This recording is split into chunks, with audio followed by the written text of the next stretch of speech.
എന്നെ അടിക്കരുത് സാർ. എന്നെയാണ് അവൻ കൊല്ലാൻ ശ്രമിച്ചത്. ഞാൻ നിരപരാധിയാണ്. അടിക്കരുത്. കയ്യാങ്കിൾ കാണിച്ചെടുത്ത് നിരപരാധി.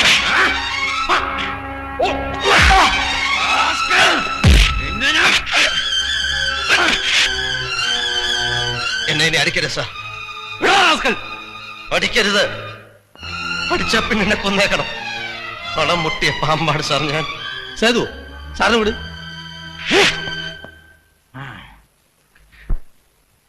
കൊല്ലാൻ വന്നപ്പോഴും ഒഴിഞ്ഞു മാറി, ഓടി മാറി, വിട്ടില്ല. പിന്നെയും വന്ന പറ, ഞാൻ എന്ത് ചെയ്യണം?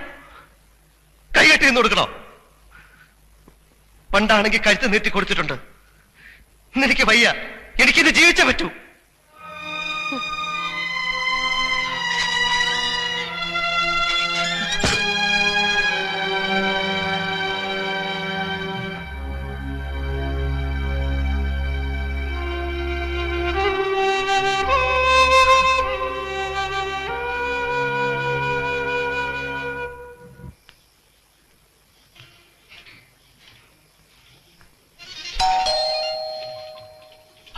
ഇവിടെ കേറി വച്ചോ നേരെ.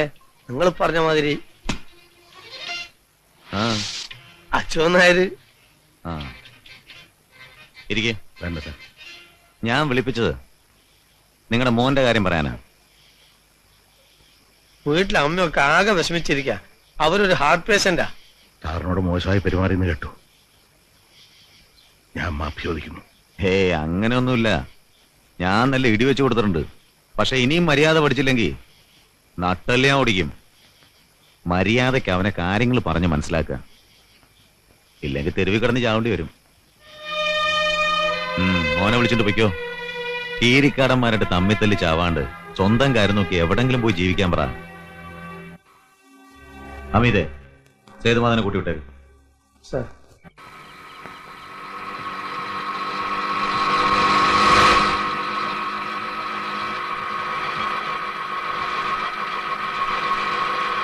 ഇവിടെ നിർത്ത്.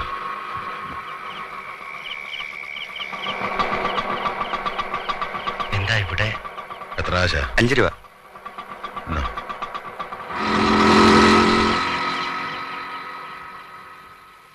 എനിക്ക് ചില കാര്യങ്ങൾ സംസാരിക്കാനുണ്ട്. വീട്ടിലായാ പറ്റില്ല. എന്റെ അമ്മ വിഷമിക്കും. ഇങ്ങനായ എന്റെ വീട്ടിൽ താമസിക്കാൻ പറ്റില്ല. ഇനി അവരുടെ ശത്രുത വാങ്ങിക്കാൻ വയ്യ. 2 പെൺകുട്ടികളുണ്ട് വീട്ടില്, ഒരമ്മയും. പട്ടിണിയും പരിവട്ടം ആണേലും മനസ്സമാധാനം ഉണ്ടായിരുന്നു. ഇപ്പൊ അത് തകർന്നു. അച്ഛാ, അറിഞ്ഞുകൊണ്ട് ഒരു തെറ്റും ഞാൻ ചെയ്തിട്ടില്ല. ആയിരിക്കാം. 10-27 കൊല്ലം നോക്കി വളർത്തി. 2 കൊല്ലം കേസ് നടത്തി ഉണ്ടായിരുന്ന സമ്പാദ്യം മുഴുവൻ തൊലച്ചു. ഇനി ചെലവാക്കാൻ പണവും ഇല്ല, ആയുസും ഇല്ല. എനിക്ക് വേറെ ഉണ്ട് മക്കള്. അവരുടെ കാര്യം നോക്കണം. സന്തോഷമുണ്ട്. തുറന്നു പറഞ്ഞതിൽ സന്തോഷമുണ്ട്. ഞാൻ മാറിത്തരാം. അച്ഛൻ പറഞ്ഞിട്ടാണെന്ന് അമ്മ അറിയണ്ട. എന്റെ നിഷേധിതരം കൊണ്ട് വീട്ടിൽ വരുന്നില്ല എന്ന് പറഞ്ഞാൽ മതി. ഈ രാത്രി തന്നെ പോണോന്നല്ല പറഞ്ഞത്. ഇന്നോ നാളെയോ സൗകര്യം പോലെ പോയാൽ മതി. ദൂരെ ഏതെങ്കിലും നാട്ടിൽ പോയി സ്വന്തം കാര്യം നോക്കി ജീവിക്കുക. വേണ്ട അച്ഛാ, ഇനി എന്ത് സ്വന്തം കാര്യം? അച്ഛൻ പൊയ്ക്കോളൂ. കാണണമെന്ന് തോന്നുമ്പോ ഞാൻ വരും.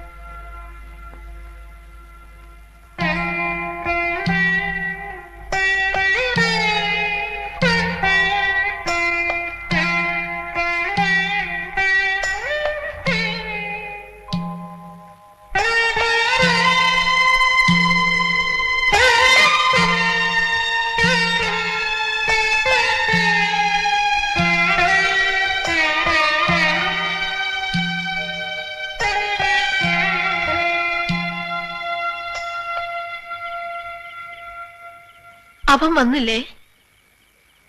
ഇല്ല. പിന്നെന്തിനാ SI വിളിപ്പിച്ചത്? അവനെ വിട്ടു. കേസൊന്നുമില്ല. പിന്നെ അവൻ എങ്ങോട്ട് പോയി? എവിടെയോ പോയി.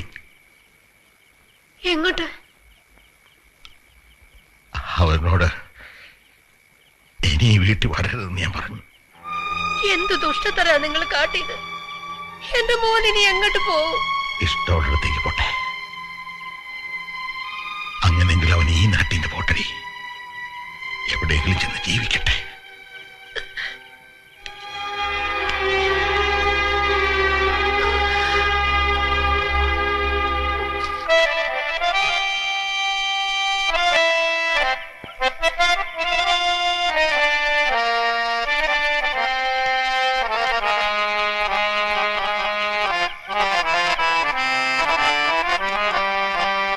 എന്താ ആ പാട്ടൊന്ന് പാടോ?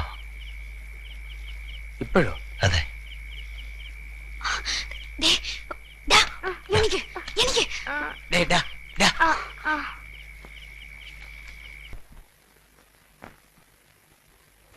അമ്മേ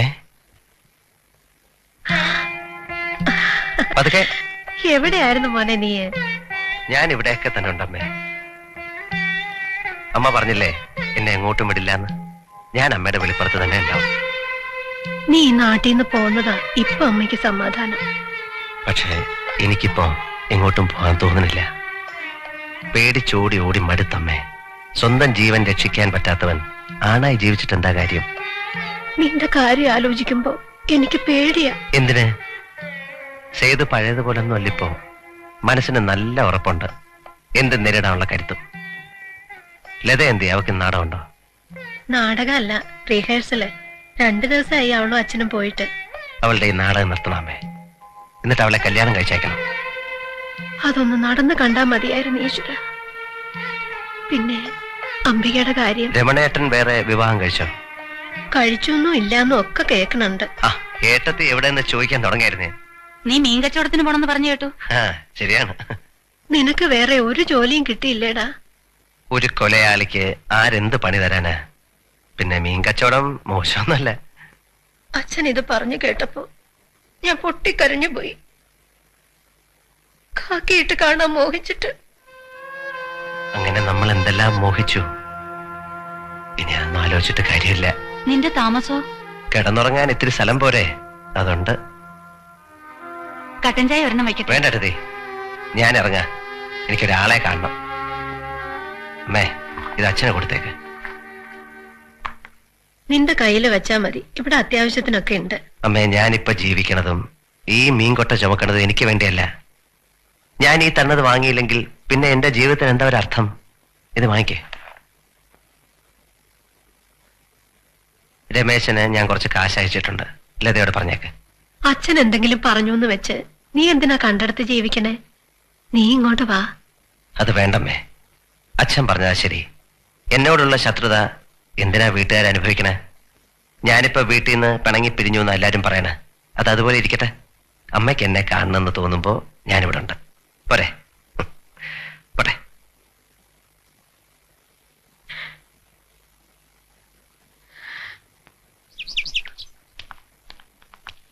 ഏട്ടൻ ബസ് രാമപുരം ജംഗ്ഷനിൽ നിർത്തിയപ്പോ ഞാൻ അവിടേക്ക് നോക്കി. ഏട്ടൻ എവിടെയെങ്കിലും നിൽക്കണുണ്ടോന്ന്. ഏട്ടൻ പോയോ? അതെ, നിന്നെ അച്ഛനെ കാണാൻ പറ്റിയില്ലല്ലോ എന്ന് വിഷമിച്ചിറങ്ങിയായിരുന്നു. ഭാഗ്യായി എല്ലാരും കണ്ടു. ഇതിനുള്ള അനുവാദം എനിക്കുണ്ടല്ലോ അല്ലേ? നിനക്ക് സുഖമാണല്ലേ? അതെ അച്ഛാ.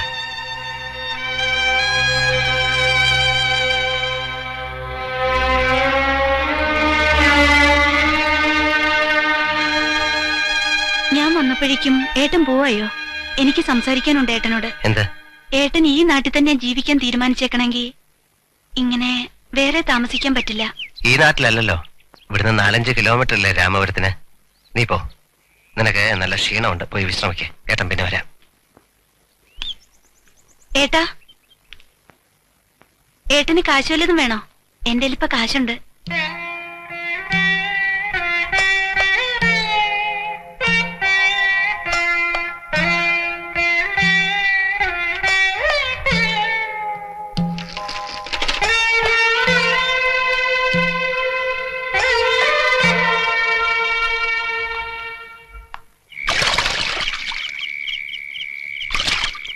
നജീബേ, സേതു ഇങ്ങോട്ട് വന്നോടാ.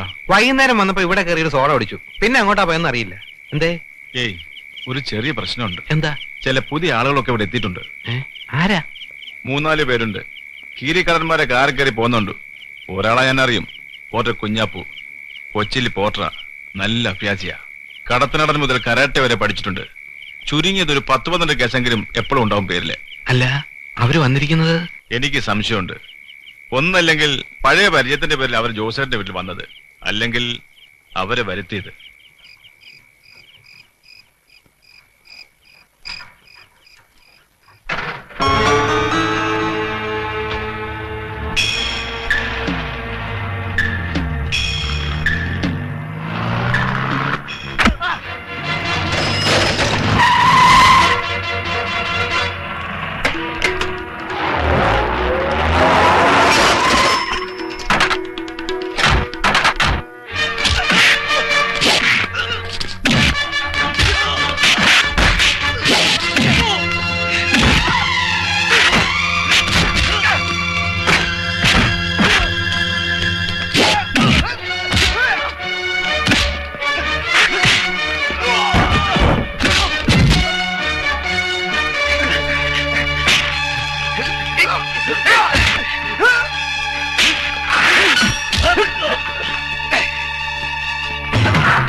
ആശുപത്രിയിലൊന്നും എത്തിയിട്ടില്ല.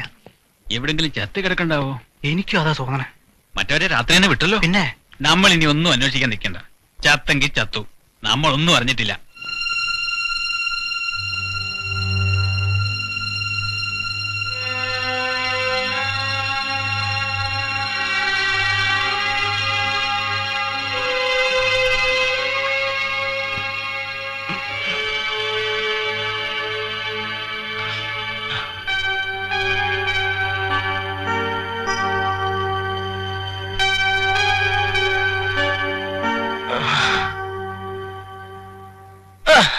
അമ്മ ചേച്ചി ഇയാൾ ഉണർന്നു.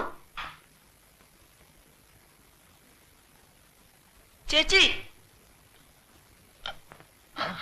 എണീക്കണ്ട, വേദനിക്കും. 2-3 സ്റ്റിച്ചുണ്ട്. ഞാനെവിടാ? ഏതാ സ്ഥലം? പേടിക്കണ്ട, നിങ്ങൾക്ക് ഒരു അപകടം ഉണ്ടാവാത്ത സ്ഥലമാണ്. ഇത്തിരി വെള്ളം കൊടുക്കടി.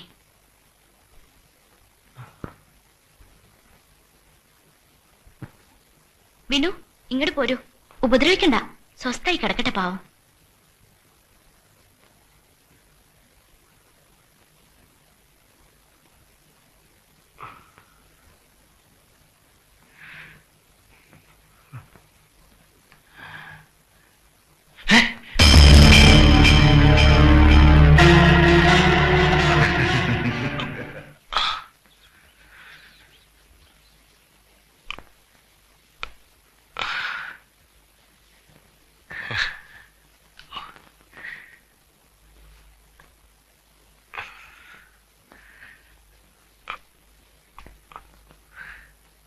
എന്തായി കാട്ടണത്? എന്താ വേണ്ടത്? എനിക്ക് പോണം. ഈ നിലയിലോ? 2 ദിവസം കൂടി കഴിഞ്ഞിട്ട് എങ്ങടെ വേണമെങ്കിലും പോയിക്കോളൂ. അതുവരെ പോകാൻ ഞാൻ സമ്മതിക്കില്ല. സമ്മതിക്കാതിരിക്കാൻ നിങ്ങൾ ആരാ? ഇവിടെ കിടന്ന് മരിച്ചു പോയിക്കോട്ടെ എന്ന് വിചാരിച്ചില്ലല്ലോ. ആ അവകാശമുണ്ട്. വരൂ, വന്ന് കിടക്കൂ.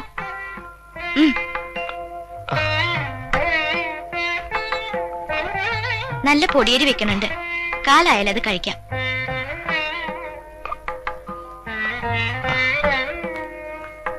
കിടന്നോളൂ. കുറച്ചു നേരം കഴിയുമ്പോ ഡോക്ടർ വരും. ഉള്ളിൽ എന്തൊക്കെയാ വിഷമമെന്ന് നേരിട്ട് പറഞ്ഞോളൂ. ഇതാരുടെ വീടാ? എന്റെ വീട്.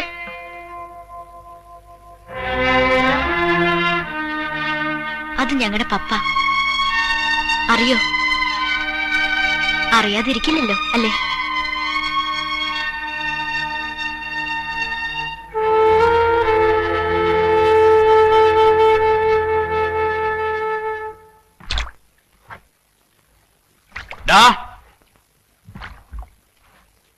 നിനക്ക് ചില പുതിയ സ്വന്തക്കാരെ കിട്ടിയെന്ന് പറയണ കേട്ടു. ശരിയാ.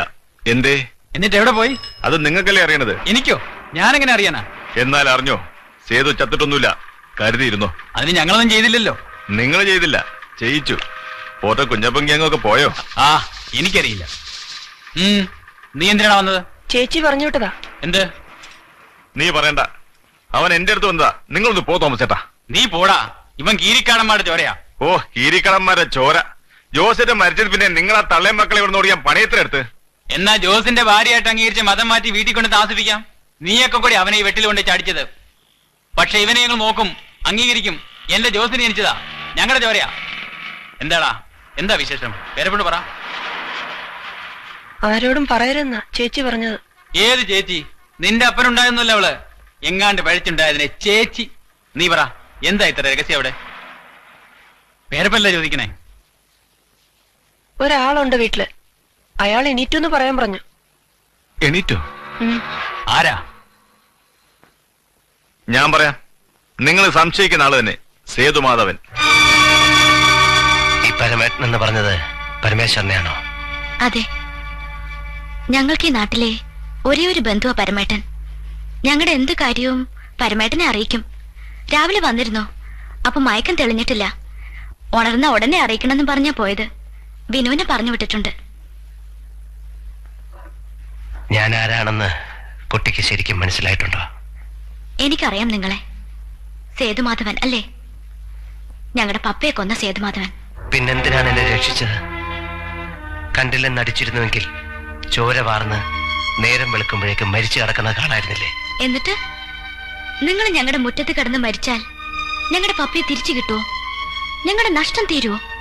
പപ്പയെ കൊന്നവൻ കൺമുമ്പിൽ കിടന്ന് ചാവണത് കാണായിരുന്നില്ലേ? നല്ല കാഴ്ച. ആരും മരിക്കണത് എനിക്കിഷ്ടല്ല. മരണം എപ്പോഴും നഷ്ടപ്പെടുത്തിയുള്ളൂ. പപ്പയെ കൊന്നപ്പോ നിങ്ങൾ എന്ത് നേടി? 5-8 കൊല്ലത്തെ ജയിൽവാസം അല്ലേ? ഞങ്ങളുടെ നിലനിൽപ്പ് തന്നെയാ ഇല്ലാണ്ടായത്. നിങ്ങൾ മരിച്ചാലും ഞങ്ങളെപ്പോലെ അനാഥരാവുന്ന ആരെങ്കിലും ഉണ്ടാവും.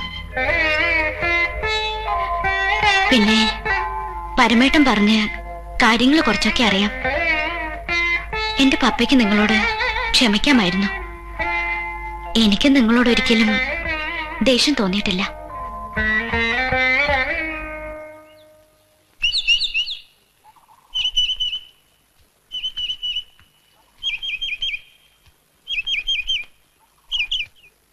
ഇനി നിങ്ങൾക്കൊക്കെ കുറച്ച് കാരുണ്യം എന്നോട് കാട്ടാമോ? എന്താ ചേച്ചി? ഇനിയെങ്കിലും അയാൾ ഇവിടെ നിന്നൊന്ന് പറഞ്ഞയക്കാമോ? എന്റെ ജോസേട്ടനെ കൊന്നവൻ ഈ വീട്ടിൽ കഴിയാ. എനിക്കത് സഹിക്കാൻ പറ്റുന്നില്ല. ചേച്ചി വെറുതെ ഓരോ ആലോചിച്ചുണ്ടാക്കുക. ഇവൾക്ക് അങ്ങനെ കഴിയണമെന്ന് എനിക്ക് മനസ്സിലാവണില്ല. വിനുവിനേക്കാൾ ഇഷ്ടായിരുന്നു പപ്പയ്ക്ക് ഇവള്.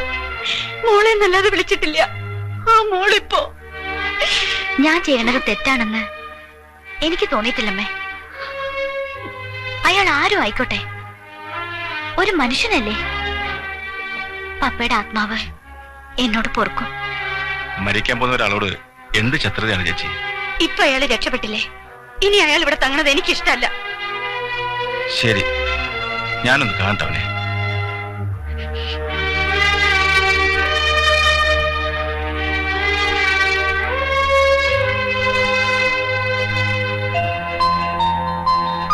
മോളെ, പപ്പായ്ക്ക് ചോറിരിക്കുന്നുണ്ടോടി? അതെന്ത് ചോദ്യ? ദിവസം ഇയാളുടെ പങ്കെടുത്ത് മാറ്റിവെക്കും 3 നേരം. ആ ഒരു ഉറപ്പേ എനിക്കുള്ളൂ. എന്റെ വീട്ടിലുണ്ടാവില്ല അത്. എല്ലാവർക്കും എന്റെ പണം മാത്രം മതി. ഞാനൊന്ന് വീണുപോയാൽ ആരും ഉണ്ടാവില്ല. പപ്പ, ഇനി ഇതൊക്കെ നിർത്തിക്കൂടെ പപ്പ? അങ്ങനെ അങ്ങ് നിർത്താൻ പറ്റുമോ? ഞാൻ തല പതുക്കെ ഒന്ന് താഴ്ത്തിയാൽ അടിക്കാൻ തരം നോക്കി ശത്രുക്കൾ നിൽക്കുന്നുണ്ട്. മോളുടെ കാര്യത്തിലെ പപ്പയ്ക്ക് വിഷമുള്ളൂ. എനിക്ക് എന്തെങ്കിലും പറ്റിയ എന്റെ കുടുംബക്കാർ നിങ്ങളെ വെച്ചേക്കില്ല. വിനു എങ്ങനെയും ജീവിക്കും. അവൻ ആൺകുട്ടിയാണല്ലോ. നിങ്ങളെ ആരും അംഗീകരിക്കില്ല.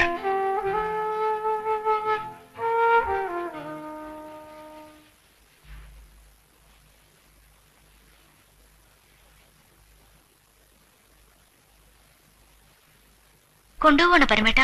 അതെ, അതാ നല്ലത്. അമ്മയോട് നമ്മൾ പറഞ്ഞാൽ മനസ്സിലാവും. 2 ദിവസമെങ്കിലും ബെഡ് റെസ്റ്റ് വേണമെന്നാ ഡോക്ടർ പറഞ്ഞത്. അത് ഞാൻ നോക്കിക്കൊള്ളാം. അമ്മ പറഞ്ഞത് ചെറിയ കാര്യമില്ല. നമ്മളത് മനസ്സിലാക്കണ്ടേ? പോകാം. ഒരു വണ്ടി വിളിച്ചിട്ട്. അത് സാരമില്ല. റോഡിലോട്ട് ഇറങ്ങിയാൽ ഏതെങ്കിലും ഓട്ടോറിക്ഷ കിട്ടും.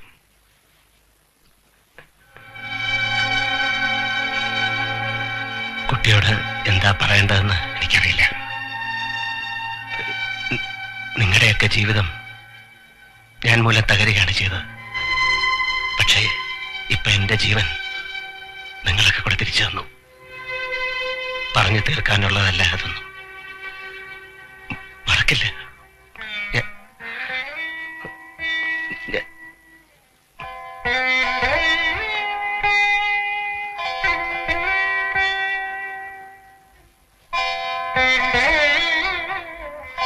അമ്മയോട് പറഞ്ഞേക്ക.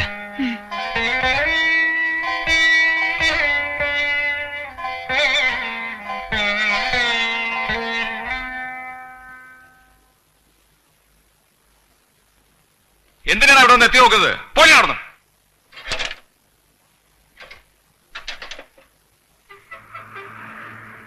വീട്ടിലേക്ക് പോയിക്കൂടെ നിനക്ക്? ഇല്ല, വീട്ടിലേക്കില്ല. ഈ രൂപത്തിൽ പ്രത്യേകിച്ചും. എന്നാലൊരു കാര്യം ചെയ്യാം. നമ്മുടെ തമിഴിന്റെ ലോഡ്ജിൽ ഒരു മുറി എടുക്കാം, ഭേദാവണവരെ. പിന്നെ ഇങ്ങോട്ട് പോരാം. നിങ്ങൾ എന്താ ഈ ആലോചിക്കണേ? മനുഷ്യരുടെ കാര്യങ്ങള്. ഇന്നലത്തെ ശത്രു, ഇന്നത്തെ ബന്ധു. വിചിത്രം തന്നെ. സ്വന്തം അച്ഛനെ കൊന്നവന് വേണ്ടി എന്തെല്ലാം ചെയ്തു ആ അമ്മയും മക്കളും. എത്ര നല്ല ആളുകൾ അവരെന്നറിയോ? ജോസഫ് ഒരു മനുഷ്യനായിട്ട് പെരുമാറിയിട്ടുള്ളത് അവരോട് മാത്രമാ. തിരിച്ചങ്ങനെ സ്നേഹിക്കാനും അവര് മാത്രമേ ഉണ്ടായിരുന്നുള്ളൂ. ജോസിന് വേറെ ഭാര്യയും മക്കളും ഒന്നുമില്ലേ? അതുണ്ട്, കുടുംബത്തില്. അതിൽ 2 പെൺകുട്ടികളും ഉണ്ട്. മാധവി ചേച്ചിയുടെ കഥ ഒരു കഥയാ. ഏതോ നല്ല കുടുംബത്തെയായിരുന്നു. തമ്പുരാട്ടിയാണെന്നാ തോന്നുന്നത്. പഠിക്കാൻ പോയ കാലത്ത് ഒരു നേവിക്കനെ സ്നേഹിച്ച് കല്യാണം കഴിച്ചു. അതിലുള്ളതാ ഇന്ദു. ഇന്ദുവിന് 10-12 വയസ്സുള്ളപ്പോ പെട്ടെന്നൊരു അപകടത്തിൽ അയാൾ മരിച്ചു. പിന്നെ അവരെ തിരിഞ്ഞു നോക്കാൻ ആരും ഉണ്ടായില്ല. ജീവിക്കാൻ വഴിയില്ലാണ്ടായപ്പോ ചില വലിയ വലിയ ആൾക്കാരോട് അവർ പോയി തുടങ്ങി. കൊച്ചിയിൽ ഒരു സേട്ട ഒരിക്കൽ ജോസേട്ടൻ ഉണർന്നു കൊടുത്ത്. പിന്നെ ജോസേട്ടൻ അവരെ കാണാൻ വേണ്ടി ഇടയ്ക്ക് കൊച്ചിക്ക് പോയി തുടങ്ങി. അവര് പുറമെ ആരുടെ അടുത്തും പോകണ്ടായി. ഒരു ദിവസം ജോസേട്ടൻ എന്നെ മുറിലേക്ക് വിളിച്ചു. ഞാനൊരു അഭിപ്രായം ചോദിക്കാനാണ് നിന്നെ വിളിച്ചത്. നമ്മുടെ വരവും പോക്കും ഇവിടെ അടുത്ത ഫ്ലാറ്റുകാർക്കൊക്കെ പ്രശ്നമായിരിക്കുന്നു. ഞാനൊരു കാര്യം തീരുമാനിച്ചു. മാധവിയും മോളെ രാമപുരത്തിന് കൊണ്ടുപോകാൻ. എന്നിട്ട് നമ്മൾ ആ അമ്പലത്തിനടുത്തൊരു വീടും പറമ്പ് നോക്കിയിട്ടില്ലേ, അത് വാങ്ങും. എന്നിട്ട് അവിടെ താമസിപ്പിക്കും. എന്താ നിന്റെ അഭിപ്രായം? വീട്ടിലുള്ളവര് എന്റെ ഇഷ്ട. എനിക്ക് തോന്നിയോണം ചെയ്യും. ആർക്കാടാ ചോദിക്കാൻ ധൈര്യം? ജോസേട്ടൻ ജീവിച്ചിരുന്നപ്പോ അവർക്കൊരു വിഷമങ്ങളും ഉണ്ടായിരുന്നില്ല. ഇന്ദുവിന്റെ ജീവനായിരുന്നു. ഒരു പ്ലാവിലെടുപ്പിക്കില്ല.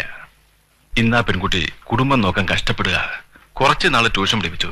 ചെല്ലുന്നിടത്തൊക്കെ പ്രശ്നങ്ങളാ. ഇത്തിരി തൊലിയെളുപ്പം ചന്തം ഉണ്ടായി പോയല്ലോ. പിന്നെ അമ്മയ്ക്കുള്ള ചീത്തപ്പേരും. ഇപ്പോ ഇവിടെ ഒരു ടെലിഫോൺ ബൂത്തിലിരിക്കാ പെണ്ണ്.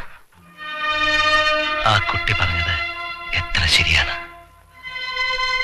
മരണം എപ്പോഴും നഷ്ടപ്പെടുത്തുകയുള്ളൂ. അച്ഛന്റെ മരണം, വളർത്തച്ഛന്റെ മരണം, ഞാൻ തകർത്ത ജീവിതങ്ങൾ. പാവം. എന്നിട്ടും എന്നോട് കരുണ കാണിച്ചു. മനസ്സിലാവുന്നില്ല. ഇതെല്ലാം എങ്ങനെ ഞാൻ തിരുത്തും? എനിക്കറിയില്ല. നീ ചെയ്തത് തെറ്റാണെന്നല്ല അമ്മ പറയണത്. ആ മനുഷ്യനൊരു പാവമായിരിക്കാം. എന്നാലും നമ്മുടെ പപ്പയെ കൊന്നവനാ. ആളുകൾ കേട്ടാൽ തന്നെ എന്തു പറയും? മാത്രമല്ല, കീരിക്കാടന്മാരാണ് അത് ചെയ്തതെന്ന് പരമേശ്വരൻ പറഞ്ഞപ്പോ അമ്മയ്ക്ക് പേടിയായി. ഒരു കാരണം കിട്ടാൻ കാത്തിരിക്കുക അവര്. അയാൾ എന്തിനാമേ നമ്മുടെ പപ്പയെ കൊന്നത്? നിനക്ക് പഠിക്കാനൊന്നുമില്ലേ?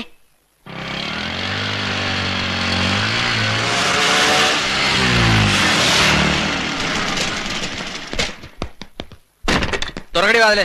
എന്താ വേണ്ടത് നിങ്ങൾക്ക്? എന്താ വേണ്ടത് പറഞ്ഞുതരാം. വാതിൽ തുറക്കടി. കാര്യം പറയാതെ വാതിൽ തുറക്കില്ല. തുറന്നില്ലെങ്കിൽ ചവിട്ടി പൊളിക്കട ജോയി. ജോയിച്ച എന്ത് അക്രമമായി കാണിക്കണേ? ഒരുത്തിനകത്ത് രക്ഷിച്ച് കിടത്തിയിട്ടില്ലേ എന്റെ ജോസേട്ടനെ കൊന്ന തെണ്ടീനെ? ഇല്ല, ഇപ്പൊ ഇവിടെ ആരുമില്ല. നുണ പറയണ്ട. എല്ലാം അറിഞ്ഞിട്ടാ ഞാൻ വരണേ. അയാൾ ഇവിടെ ഉണ്ടായിരുന്നു. രാത്രി എന്തോ ഒച്ച കേട്ട് ഞങ്ങൾ എണീറ്റ് നോക്കിയപ്പോ ഒരാൾ ചോരയെ കുളിച്ച് കിടക്കുക. ആരാണെന്ന് ആദ്യം മനസ്സിലായില്ല. ഇന്ദു ഓടിപ്പോയി തൊട്ടപ്പുറത്ത് താമസിക്കുന്ന ഡോക്ടർ അലക്സിനെ വിളിച്ചോണ്ട് വന്നു. അകത്തെടുത്ത് ചോര തുടച്ചു കളഞ്ഞപ്പോൾ ആളെ മനസ്സിലായത്. മുറിവൊക്കെ കുത്തിക്കെട്ടി 2 ദിവസം ഇവിടെ ഉണ്ടായിരുന്നു. ഇന്ന് വൈകിട്ട് പോവുകയും ചെയ്തു. ഇപ്പൊ ഞങ്ങൾ അമ്മയും മക്കളും മാത്രമേ ഉള്ളൂ ഇവിടെ. അവൻ എങ്ങടാ പോയത്? ഞങ്ങൾക്കറിയില്ല. ഞങ്ങളോട്ട് ചോദിച്ചില്ല, പറഞ്ഞുമില്ല. ജോസേട്ടനെ കൊന്നവൻ ഇവിടെ വന്ന് പെട്ടെന്നുള്ള കാര്യം എന്തുകൊണ്ട് ഞങ്ങൾ അറിയിച്ചില്ല? അറിയിച്ചോളണമെന്ന് നിയമമൊന്നുമില്ലല്ലോ. നിയമം ഉണ്ടടി. നീ അറിയിക്കണ്ട. നിന്റെ തന്ത വേറെയാ. പക്ഷെ എന്റെ തള്ള അറിയിക്കണം. ആ നിൽക്കുന്നവന്റെ തന്ത എന്റെ ജോസേട്ടനാണെങ്കിൽ. വാടാ പോവാ.